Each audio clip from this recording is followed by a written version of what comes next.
Ramadan tiba, Ramadan tiba, Ramadan tiba. Marhaban ya Ramadan, marhaban ya Ramadan. Assalamualaikum warahmatullahi wabarakatuh. Bismillahirrahmanirrahim. Ya ayyuhalladzina amanu kutiba alaikumussyam kama kutiba alal ladzina min qablikum la'allakum tattaqun al-ayah. Anak-anak yang saya cintai dan yang saya banggakan, alhamdulillah kita semua diberi kesehatan lahir maupun batin oleh Allah Subhanahu wa taala.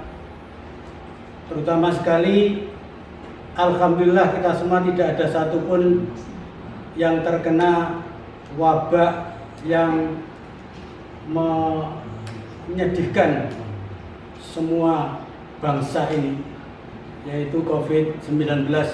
Mudah-mudahan semua itu sehat selalu, tidak terkena wabah yang menyusahkan semua orang. Amin ya rabbal alamin. Doa kita semua di bulan Ramadan ini, karena doa di bulan Ramadan itu mustajabah, dijabah oleh Allah Subhanahu wa taala. Tetap di rumah, banyak berdoa, semoga kita semua diberi kesehatan. Amin. Anak-anak, kali ini atau hari ini saya akan menyampaikan tentang hikmah Ramadan. Ternyata Ramadan itu banyak sekali hikmahnya. Kadang-kadang ada orang Islam itu sendiri yang malah suudzon kepada Allah Subhanahu wa taala. Diperintah puasa 1 bulan penuh di bulan Ramadan, justru dianggap menyengsarakan. Dianggap penyakitnya tambah berat dan lain sebagainya. Allah memberikan kewajiban terhadap hambanya di dalam surat Al-Baqarah ayat 183. Ini justru malah bagaimana hamba-hambanya itu bisa baik, bisa sehat, bisa hidup dengan stabil dan lain sebagainya. Kalau kita lihat dalam hadis Rasulullah, sumu tasihu, berpuasalah kalian semua agar kalian sehat. Kalau ditinjau dari beberapa keterangan itu, baik Quran maupun hadis, ini justru sangat positif sekali dan hikmahnya banyak sekali. Oleh karena itu kita sambut bulan Ramadan itu dengan senang hati. Sebab begini kata Nabi, man farroha bidukhuli Ramadan haramallahu jasadahu ala niron. Barang siapa yang senang hatinya atau gembira hatinya karena masuknya, karena keberadaan bulan Ramadan, karena masuknya bulan Ramadan, maka haramallahu jasadahu ala niron. Allah mengharamkan jasadnya orang itu di dalam siksaan api neraka. Dengan demikian anak-anak semuanya yang saya cintai dan yang saya banggakan, jangan sampai tidak puasa. Apalagi puasa tahun ini berbeda dengan tahun-tahun sebelumnya. Puasa tahun ini kita dites oleh Allah Subhanahu wa taala yang luar biasa. Dalam surat Al-Baqarah dijelaskan bahwa puasa itu tes keimanan dan tes kesabaran. Puasa tahun ini tesnya luar biasa. Ada COVID-19, wabah yang memilukan, wabah yang menyusahkan semua orang. Justru kita banyak berdoa di bulan Ramadan, jangan menjauh dengan Ramadan. Kalau Rasulullah itu 3 bulan berturut-turut sudah menyambut bulan Ramadan. Bulan Rajab sudah menyambutnya dengan Ramadan, menghadapi Ramadan. Apalagi Sya'ban, puasa penuh, kata Siti Aisyah. Puasa sebelum selain bulan Ramadan, yang 1 bulan penuh Rasulullah itu bulan Sya'ban. Dalam rangka menyambut, kalau Ramadan jelas wong kewajiban. Oleh karena itu Rasulullah menyambutnya 3 bulan berturut-turut, banyak istighfar, banyak upaya pendekatan diri kepada Allah Subhanahu wa taala luar biasa. Kalau kita menyambutnya Itu Ramadan masuk baru marhaban ya Ramadan. Marhaban ya Ramadan. Ramadan masuk, Ramadan tiba, Ramadan tiba. Apa Ramadan masuk baru menyambutnya. Rasulullah 3 bulan berturut-turut. Sya'ban, Rajab, Sya'ban, Ramadan. Anak-anak, ternyata hikmahnya secara fisik luar biasa Ramadan. Puasa Ramadan itu hikmahnya kalau ditinjau dari tinjauan fisik, itu belum psikisnya. Fisik itu mengobati penyakit-penyakit kronis. Kalau sampai lihat banyak baca-baca di buku-buku perpustakaan tentang orang-orang pakar ahli kedokteran di beberapa negara maju seperti Jepang, Korea, Prancis, Cina, Taiwan, dan Amerika Serikat itu sendiri, puasa malah dijadikan sarana penyembuhan penyakit-penyakit kronis. Hebat kan? Rata-rata non-muslim itu. Nah sekarang kamu lihat, orang mau operasi, puasa dulu, puasa dulu ya. Orang mau check up, disuruh puasa dulu. Kalau dari ini aja sudah kelihatan kalau puasa itu sarana untuk pengobatan. Nah, kalau kita melihat itu bahwa pakar-pakar dokter internasional tahun 59 di Jerman dipimpin oleh Dr. Arimon ini menyatakan atau menyimpulkan bahwa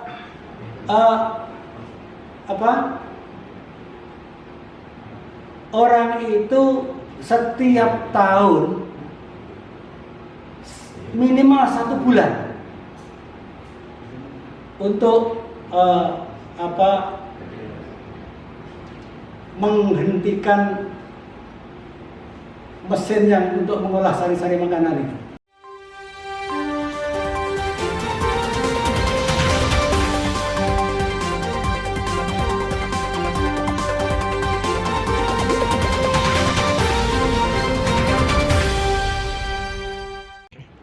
Assalamualaikum warahmatullahi wabarakatuh. Penyebaran virus corona memang sedang terjadi. Namun, kita tidak boleh pasrah dan berdiam diri. Kita harus tetap siaga dan berjaga-jaga. 6 hal yang perlu kita jaga dalam menghadapi wabah corona adalah: 1. Jaga jarak. Patuhi kebijakan dan himbauan dari pemerintah. Ingat, lakukan selalu social distancing dan physical distancing. Social distancing adalah tindakan menghindari perkumpulan atau kerumunan yang melibatkan banyak orang. Sedangkan physical distancing adalah tindakan menjaga jarak aman antar satu orang dengan orang lain. 2. Jaga keluarga. Menjaga keluarga tidak hanya menjaga kebersihan dan kesehatan, melainkan juga ketertiban. Jangan membuat panik keluarga. Tetap tinggal di rumah saja. 3. Jaga jempol. Jaga jempol kita. Jangan mudah menyebar berita.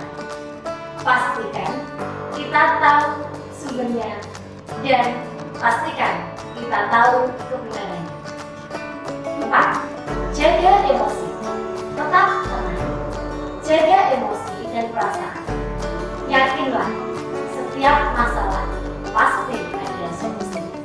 Dan setiap masa susah pasti bisa terlewati. Mari kita berpikir positif.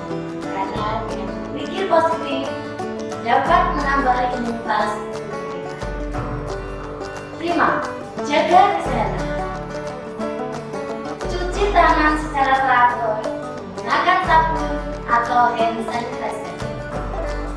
Gunakan masker ketika keluar rumah atau ketika bersin dan batuk.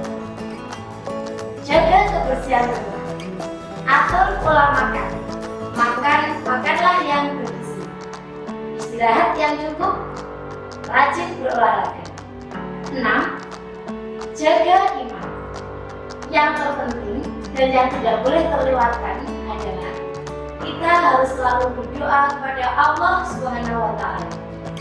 Tetap percaya bahwa Allah Subhanahu wa Ta'ala akan segera membawa kita keluar dari wabah corona. Ingat ya, jaga jarak, jaga keluarga, jaga jempol, jaga emosi, jaga kesehatan, dan jaga iman. Kuat ilmu, kuat iman, kita aman. Amin. Wassalamualaikum warahmatullahi wabarakatuh.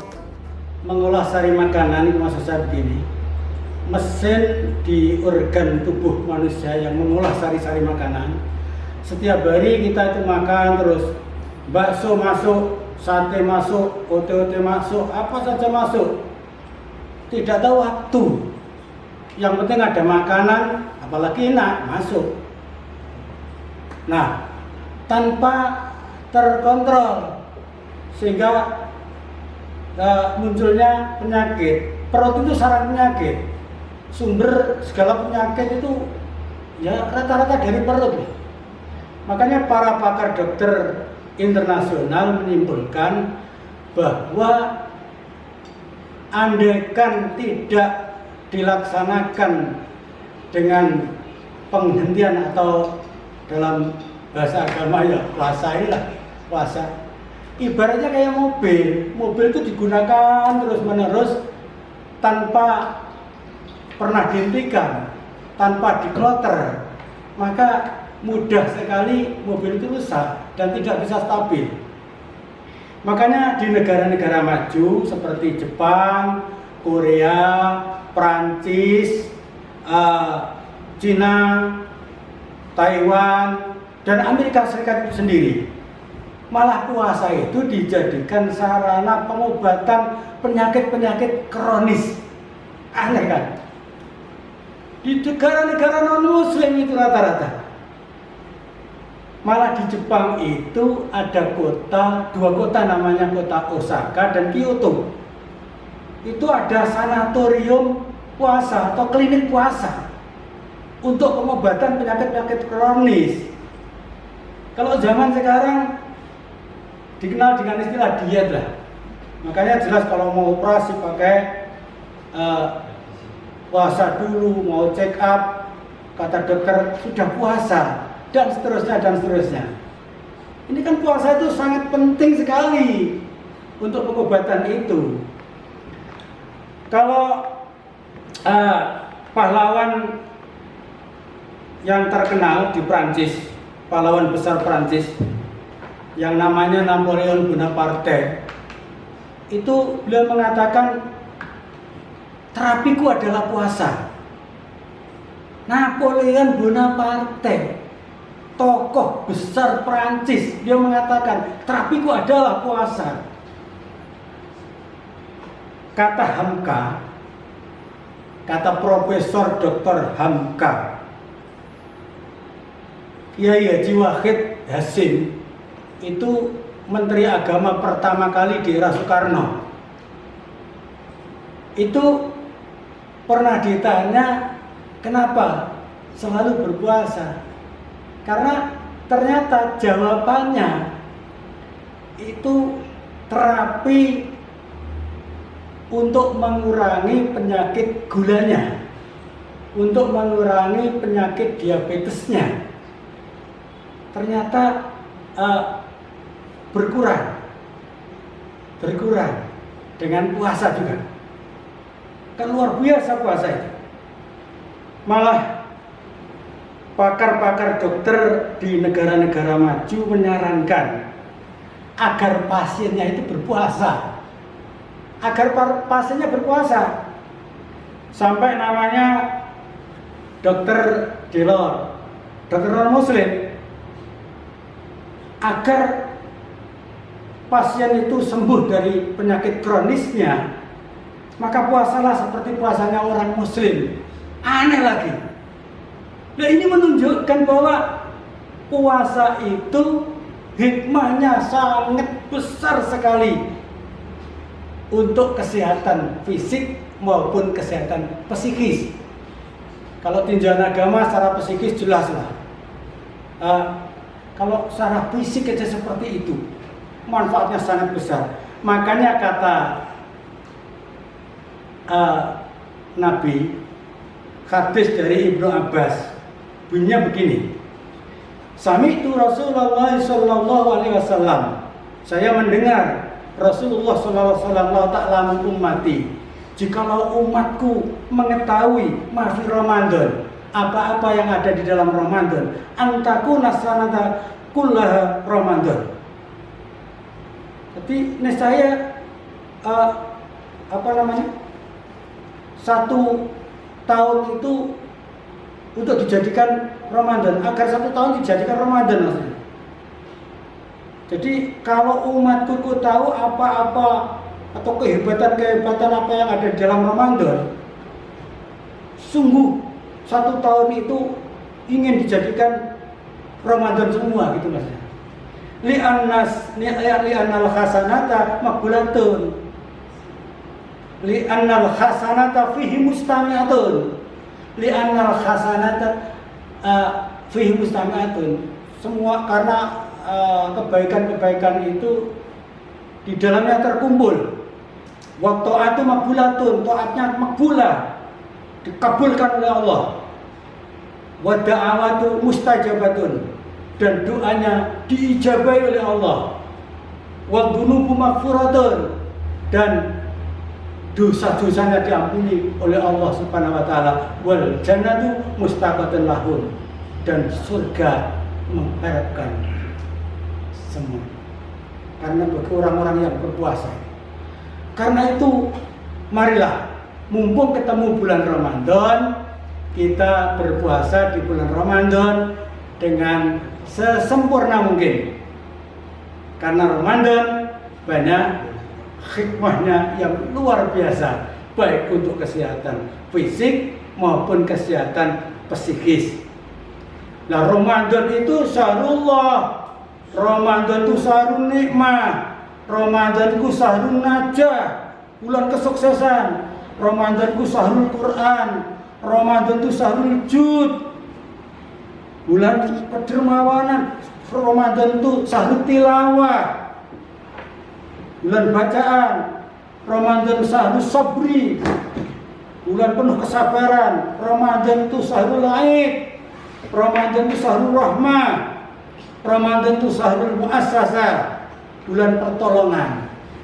Dengan demikian anak-anak sekalian, anak-anak semuanya, mumpung ketemu bulan Ramadan, bulan yang penuh doanya dikabulkan, doanya diijabah oleh Allah Subhanahu wa taala. Mari kita sama-sama beribadah dengan baik, berdoa kepada Allah Subhanahu wa taala agar senantiasa kita semua disehatkan lahir maupun batin, terutama di bulan ini. Ramadannya Ramadan yang tesnya tes kesabarannya, tes keimanannya luar biasa. Ada COVID-19, Corona yang merebak di mana-mana sampai banyak orang ketakutan. Ya, takut tapi jangan over. Takut yang utama sekali, takut yang membuat corona itu sendiri Allah Subhanahu wa taala. Makanya upaya kita mumpung ketemu Ramadan, kita berdoa kepada Allah Subhanahu wa taala, mohon, karena doa bulan Ramadan doa yang mustajabah. Amin ya rabbal alamin. Yang terakhir anak-anak, ada tugas. Ada tugas untuk kalian semua. Tolong apa yang saya sampaikan mulai awal sampai akhir tadi dirangkum dengan baik, jelas, dan berurutan. Ya, sekali lagi, dirangkum dengan baik, jelas, secara berurutan. Terima kasih. Itu yang bisa saya sampaikan. Mudah-mudahan ada guna dan manfaatnya. Manfaat untuk saya, manfaat untuk kalian semua, dan manfaat untuk SMK YPM 12. Terima kasih. Wabillahi taufiq wal hidayah. Wassalamualaikum warahmatullahi wabarakatuh.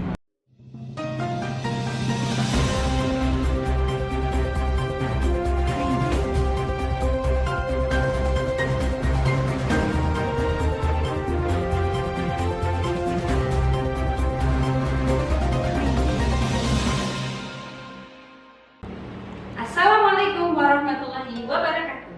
Baru lulus SMP APMTS, tapi masih bingung lanjut sekolah kemana? Ke SMK YPM 12 Tuban saja. Unggul di bidang pengetahuan, teknologi, seni dan budaya lingkungan, berlandaskan Ahlus Sunnah wal Jamaah. SMK YPM 12 Tuban memiliki lulusan yang siap bertarung di perkembangan teknologi masa depan, memiliki segudang prestasi tingkat kabupaten dan provinsi, memiliki alumni yang siap mencetak sejarah dalam dunia teknologi. SMK YPM 12 Tubanlah pilihan yang tepat. Berada di Jalan Manunggal Utara nomor 10.